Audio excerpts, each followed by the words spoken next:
Your Town Matters is funded by the Government of Canada through the Local Journalism Initiative and supported by Cactus Media, Canada's independent community television association.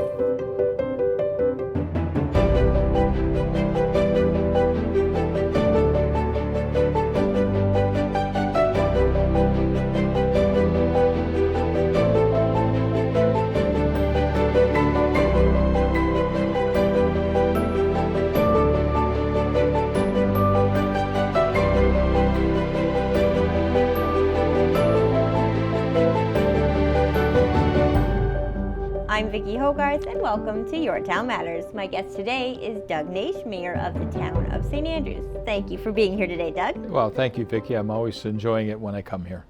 Let's talk about the new medical center first. Yeah, that's pretty exciting. Great Christmas gift. It's just really formally been turned over to us by the general contractor.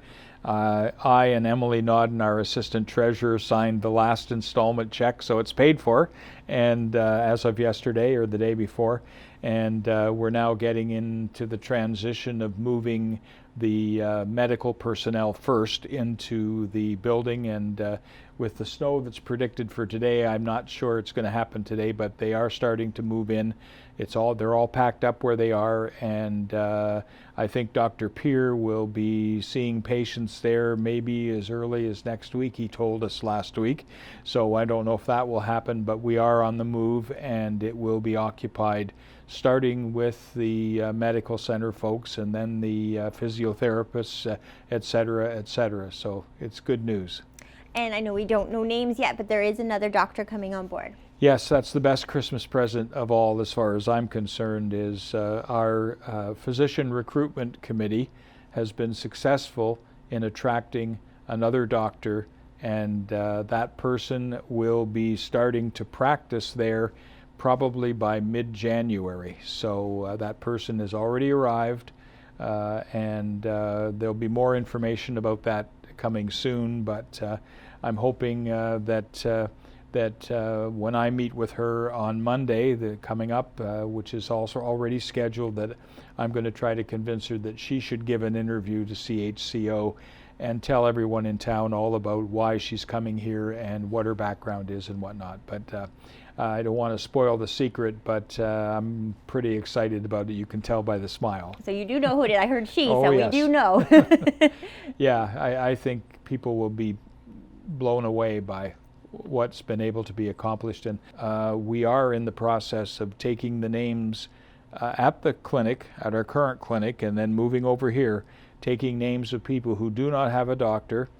Priority will be given to people who live in St. Andrews, but not exclusively. So get your names in soon, because we will have to widen that out in order for our new physician to have the right-sized practice that physicians are required to have in order to maintain their licenses, right? You have to serve so many customers, so-called, or so many patients, and so she's quite anxious to establish her practice.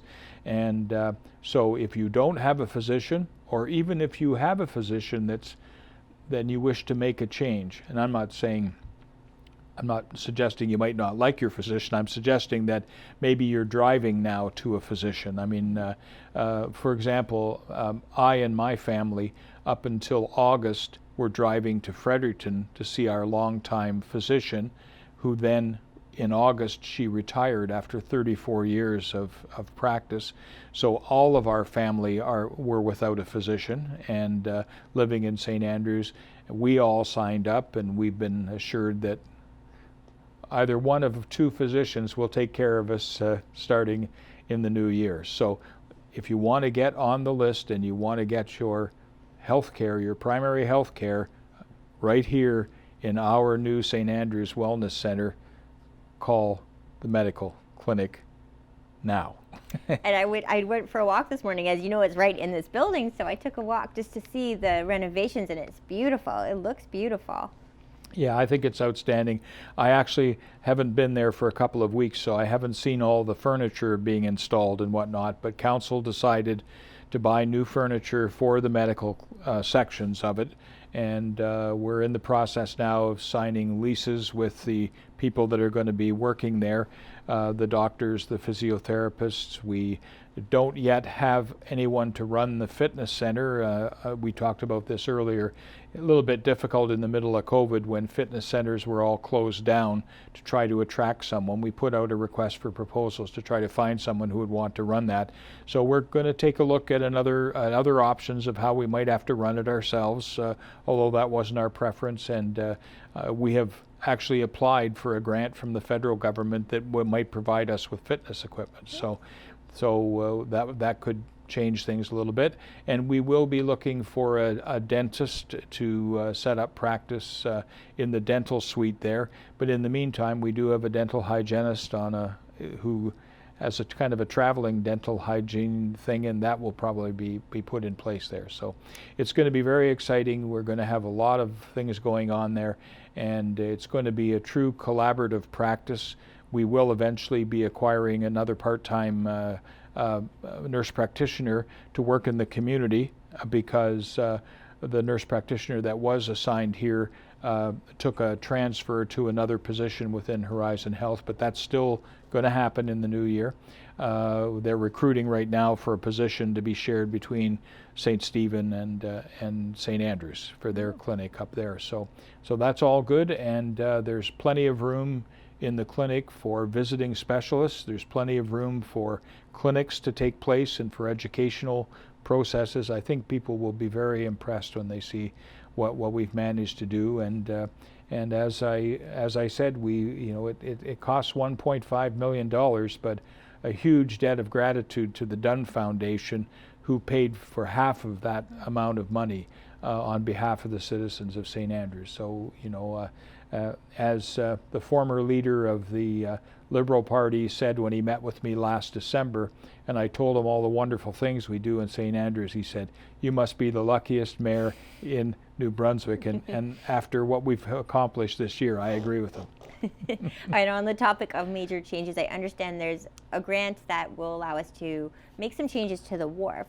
What's the latest update? I know there's a public consultation scheduled for January. Yes, there is. Yeah, exactly. We applied for that grant 18 months ago, and of course, perhaps probably because of COVID and other things, it was denied initially. And then all of a sudden, our good luck and good news, we were told that we were back in the running for that grant. And so it's a matter of putting certain things in place. And we're still looking. We had a conceptual design that really involved a major change in the way it might look down there. And some people, and even some members of council, were concerned about that.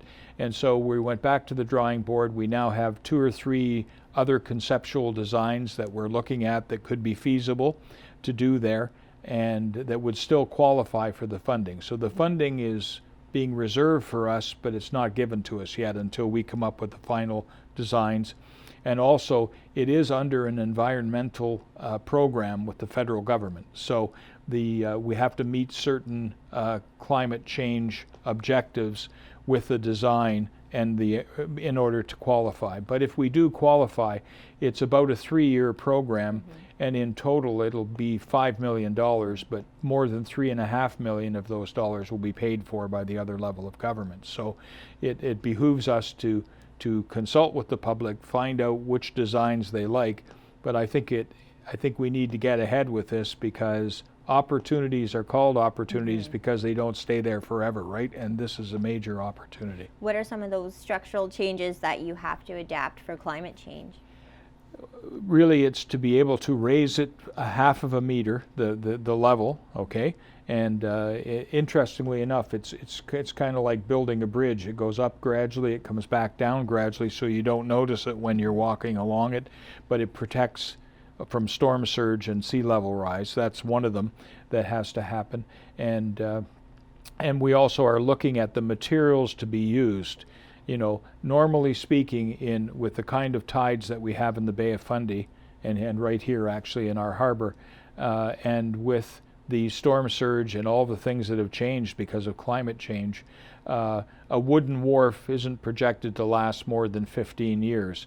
A wharf made on, laid on top of stone is a 50-year process. So we have to look at the life cycle costs of maintaining them too, eh? And we've spent probably, I think the quote we had from our Chief Administrative Officer at the last meeting was, we've spent over $2 million just maintaining our wharf over the last 10 years, right? And because wood deteriorates in salt water, and everything does, but there's always going to be maintenance, but the kind of design has to take into account what the life cycle costs would be to the municipality to maintain whatever it is we put in place. Okay, and for locals who wish to participate and give their point of view, there's a public consultation in January, so I recommend checking that out on the Town of St. Andrews website. There will be a notice that's sent out so people know when it is. I believe it's the 20th or the 21st of January. We decided that at a meeting this week of council. So. Right. I know there's another exciting grant that has to do with trails, and trails are obviously in COVID becoming such a hot commodity, so the timing couldn't be better. No, yeah, exactly. It's the very same situation.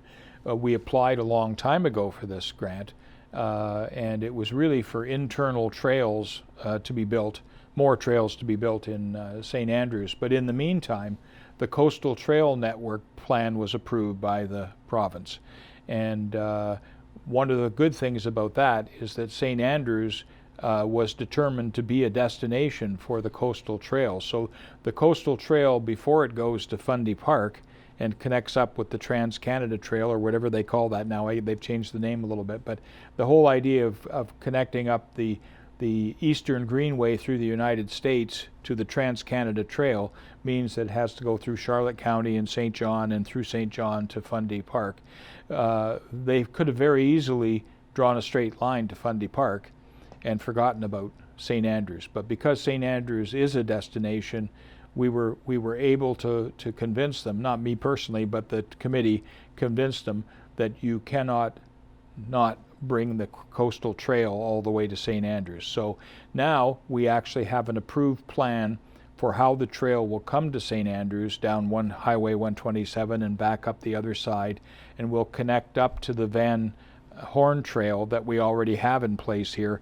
And we're now talking about at least some of that money of the $1.5 million. It's a considerable grant if we get it. And again, it's pending us jumping through some hoops that, to prove that this is a doable thing. And then that those sections that need to be connected up to the trail outside of town will then be part of this envelope of funding, and then we will be a full part of the Coastal Trail Network and the connecting up to the two major trails in North America. So if this works, and this is a 10-year project for the whole trail all the way to Fundy Park, but if that happens, you'll be able to go from Key West, Florida to the Yukon. Wow. On your bicycle.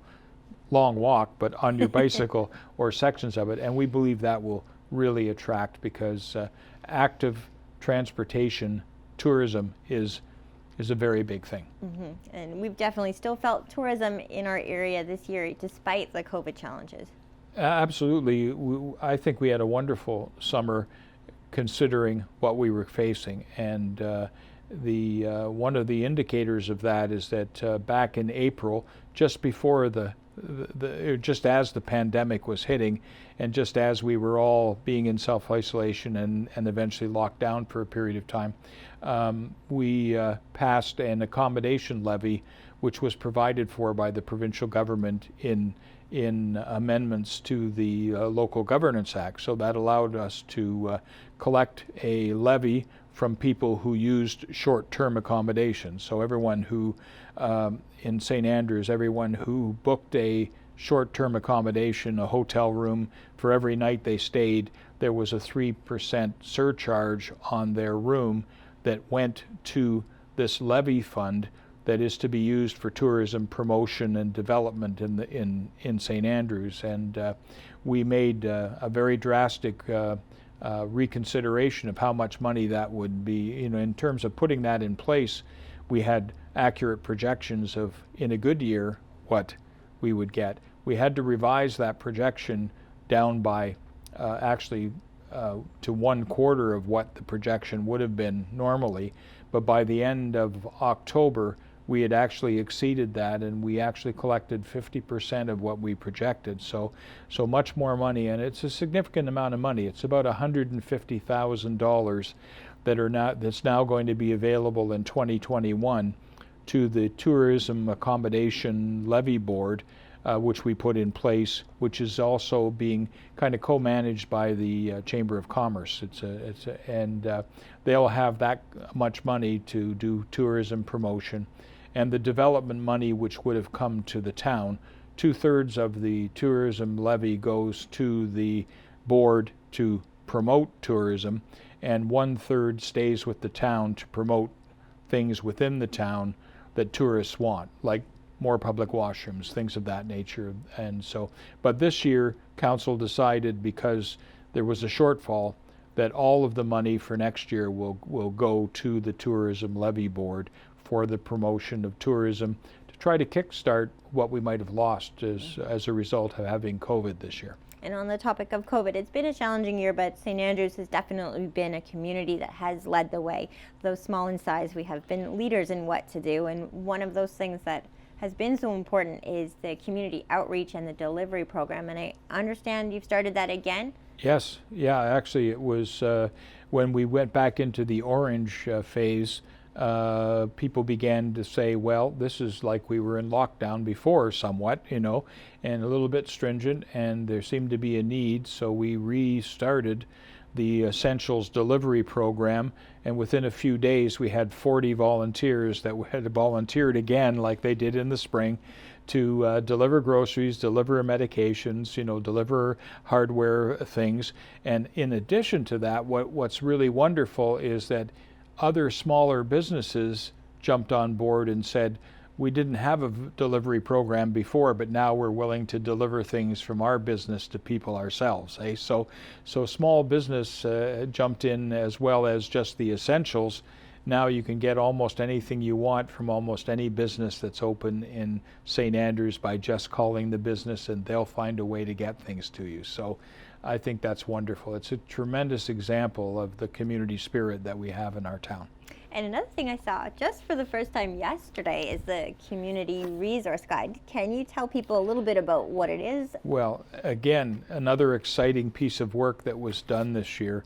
That was something for a New Horizons for Seniors grant that the people involved in our age-appropriate community committee applied for through the town, and Paul Knopper, our clerk and chief and senior administrator, has been assisting through this in the publication of it with the committee. But it's a wonderful piece of work, listing all kinds of things that you need to know if you're going to be a resident of St. Andrews, and where to get things and who to call, you know, all of those contact points. And I think it's a wonderful piece of work. And one of the other things that went along with it is our fire department, our emergency responders built a little fridge magnet pocket that you put on your fridge, and you put your you outline your significant medical things in a form, and you stuff it in there, and if you ever have to call an ambulance or a fire, there's ever an emergency response, the emergency responders know to go directly to your refrigerator and look in there if they need to know what medication you're on or what presenting problems they might worry about.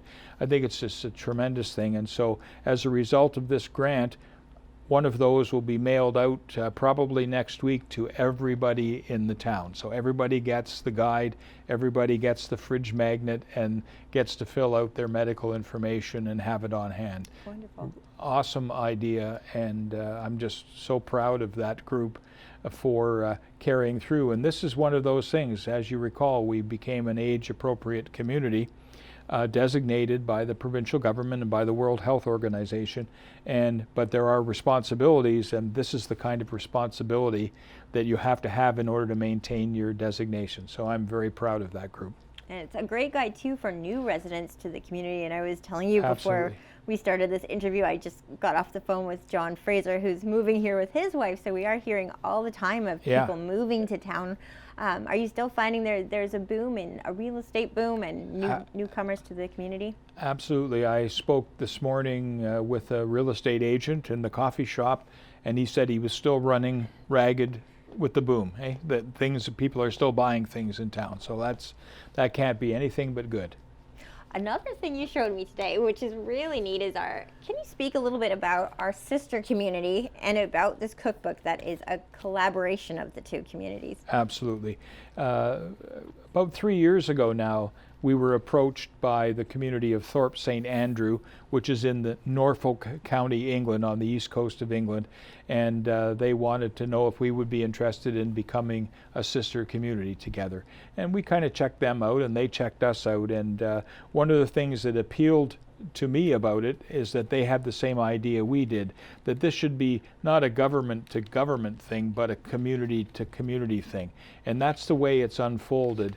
And this year, as part of our Shop Local initiatives around here, we decided to shop locally in Thorpe St. Andrew, England as well, and we ordered gifts to be sent to the Thorpe St. Andrew Council and town staff there, which were delivered last week. And in return, a box came to us, and in that box was about 25 copies of their community cookbook that they did as a response to COVID in their community in England to get people thinking about things other than having to stay in their house.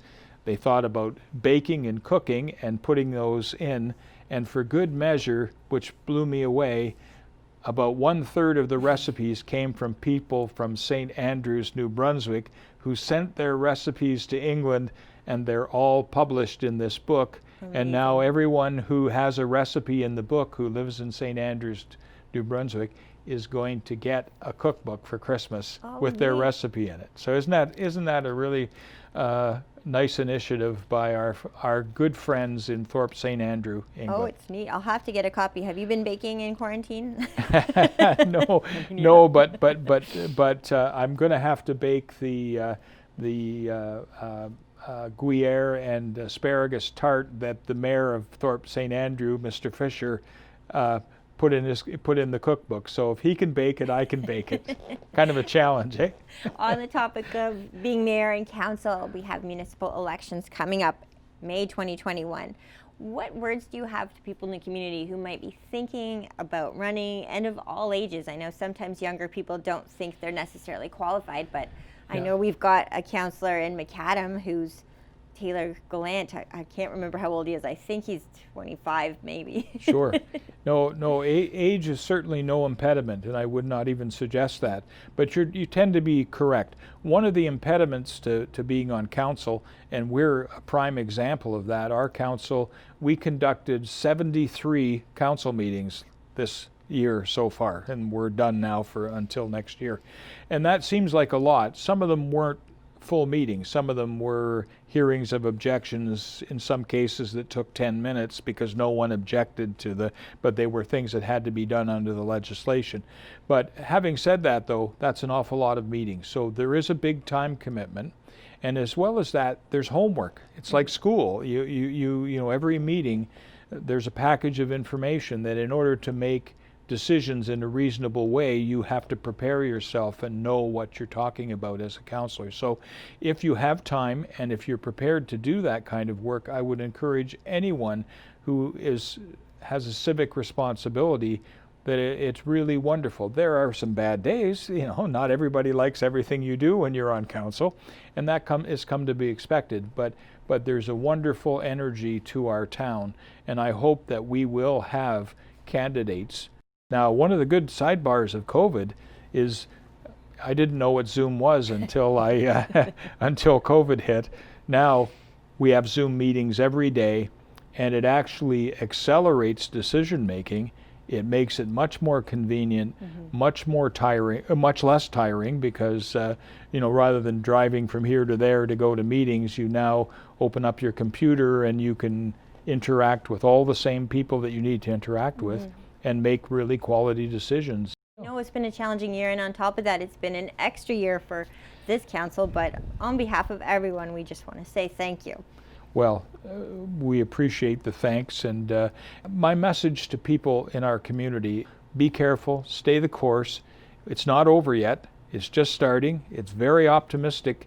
You can be optimistic about the vaccines and the fact that maybe there's a light at the end of the tunnel, but the tunnel is still very long. Mm-hmm. It's not going to be here tomorrow. It's not going to be here maybe by the end of next year, in terms of everyone being safer than they are now. So don't make the mistake of considering yourself to be undergoing hardship when really in our town mostly what you're undergoing is a bit of inconvenience in order to keep everybody safe. But so stay the course, and the mayor will get over not leading the Santa Claus parade at the lodge and some of the other things that you just can't do. We were grateful that you did the tree lighting virtually with us at CHCO. Yeah, no, that was wonderful. I was so happy to be able to do that, and all of those things are important. And there's hard work, but when you're the mayor, you get to do some pleasant things as well. And of course, all of us sitting on council now have got another few months to put in before the campaigning starts for May. Probably sometime in March, according to the Chief Electoral Officer. And we still have things that we want to get resolved. We're going to have a big meeting early in January to really realistically sit down and say, what can we finish of the work that we've started? Can we still do some things that we need to get done? And we all have ideas about how much energy we have left for the rest of this. And then the current members of council will have to make their own individual decisions, including me, about whether we are going to continue to be involved. And but in the meantime, we're really looking for more people to be involved. It's only good when you have new people become involved in local government. And I think there are big things ahead. I think the provincial government, I'm very optimistic that they will finally, after 10 or 12 years of not doing very much, that this government will come forward and they will reform local government, which only means, in my terms, that local government will get more authority to run its own affairs. Well, in the meantime, you were very much deserving of a break, along with the rest of council. So happy holidays, Doug. Thank you for being here. Thank you, Vicki, and thank you so much. A big shout out for CHCO-TV. We are so blessed to have the only truly community television channel in the province. And thanks to CHCO-TV for all they do for our community and all of the communities in southwest New Brunswick. And a little shout out to say, I understand through PayPal, anybody who enjoys CHCO-TV's coverage, and this has been the main coverage that I've watched all the time through the COVID-19 pandemic, they take PayPal for donations to CHCO-TV. So thanks, Doug. That's just the mayor saying. Happy holidays. Happy holidays.